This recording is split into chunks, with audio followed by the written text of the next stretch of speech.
Trump imposes a 25% tariff on Indian goods due to Russia ties and trade barriers. President Donald Trump announced Wednesday that he will impose a 25% tariff on Indian goods starting August 1st, plus additional unspecified penalties for India's purchases of Russian oil and military equipment, citing India's high tariffs on U.S. goods and its role as Russia's largest energy buyer alongside China.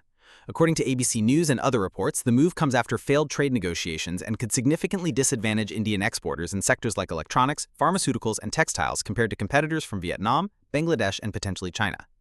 Trump's Tariff King moniker has become Trump's go-to characterization of India throughout both his presidential terms, reflecting his frustration with what he views as asymmetrical trade barriers. With India's average import tariff standing at 14%, Trump has repeatedly singled out the country for imposing some of the world's highest duties on foreign products, particularly noting automotive tariffs exceeding 100%. During his first presidency, he cited Harley-Davidson's experience facing tariffs as high as 150% in India as the prime example of these trade obstacles.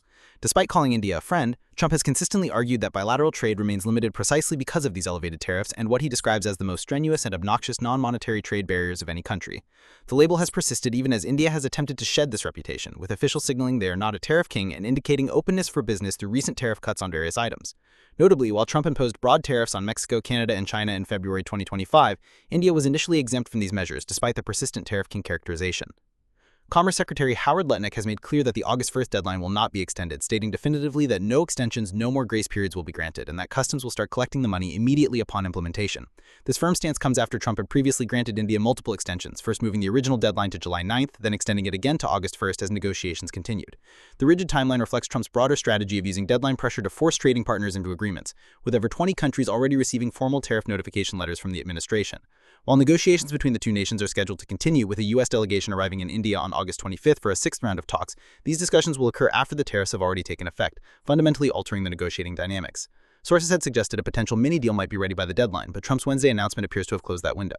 India's $41 billion trade surplus. Despite Trump's tariff threats, India maintained a substantial $41 billion trade surplus with the United States in FY 2025, exporting $86.5 billion worth of goods while importing only $45.3 billion, representing an 11.6% increase in exports to America, driven primarily by smartphone shipments, particularly iPhones destined for Apple stores, as India's growing manufacturing capabilities allowed it to capture more of the lucrative U.S. electronics market. However, the Global Trade Research Initiative argues this visible surplus tells only half the story, estimating that, when accounting for services, education, licensing, and technology sales, the United States actually maintains an overall economic advantage of $35 to $40 billion annually.